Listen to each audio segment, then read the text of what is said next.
utakuja katika tawafu. Utakapofika hapa, unaona ni kiguzo hiki, huu ni ukuta wa Al-Kaaba, na hapa ndani, ukiingia ndani, ukipita hapa ndani ukatokea upande wa pili, tawafu yako ni batili. Na ndio maana serikali, jazakallahu khairan, serikali ya Saudia hapa huwa wanaweka viziwizi na wanakaa askari. Mtu akipita hapa unampa maelekezo, pita kule. Kwa hiyo unazunguka huko, omba dua yoyote, unakuja. Ukifika katika nguzo hii, kabla ya kufika hapa, ukifika katika nguzo hii inaitwa Ruknul Yamani. Kwa nini imeitwa nguzo ya Yamani? Kwa sababu kijiografia na Mwenyezi Mungu alivyowaamrisha malaika wake waijenge nyumba hii nguzo imeelekea upande wa Yaman. Imeelekea upande wa Yaman, na nchi zilizopo jirani na Yaman kama Ethiopia na upande wa Afrika Mashariki. Nguzo ya Ruknul Yamani imeelekea upande wa Afrika Mashariki. Kwa hiyo hapa tukifika tutasema Rabbana atina fid dunya hasana wa fil akhirati hasana wa qina adhaban nar. Rabbana atina fid dunya hasana wa fil akhirati hasana wa qina adhaban nar. Tukifika hapa tena tunasema bismillah, Allahu akbar, tumemaliza tawafu.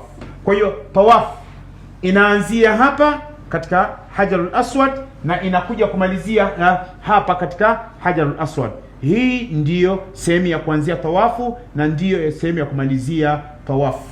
Sehemu ya nguzo moja tu hapa, Ruknul Yamani, Mtume alionekana na alisikika na aliwafundisha na ametufundisha, na sisi tukifika hapa tuseme Rabbana atina fid dunya hasana wa fil akhirati hasana wa qina adhaban nar. Baadhi ya mahujaji maskini wengine wanakuwa hawajui, ndio maana utawakuta viongozi wao wanakuwa wanasomea Rabbana atina fid dunya hasana wa fil akhirah hasana wa qina adhaban nar. Basi mkitoka hapa, mkifika hapa mmemaliza bismillah Allahu akbar, mnaanza ya pili mpaka mkifika hapa ya 7.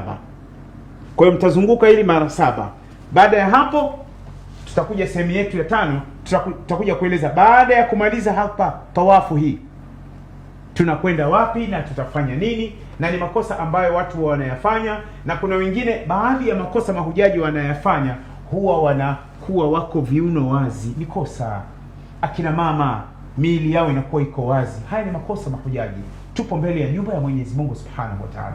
Je, unapokwenda Ikulu, hapo unaingia katika wizara, huwezi kuwa na adabu? Kuna mavazi maalum yamewekwa.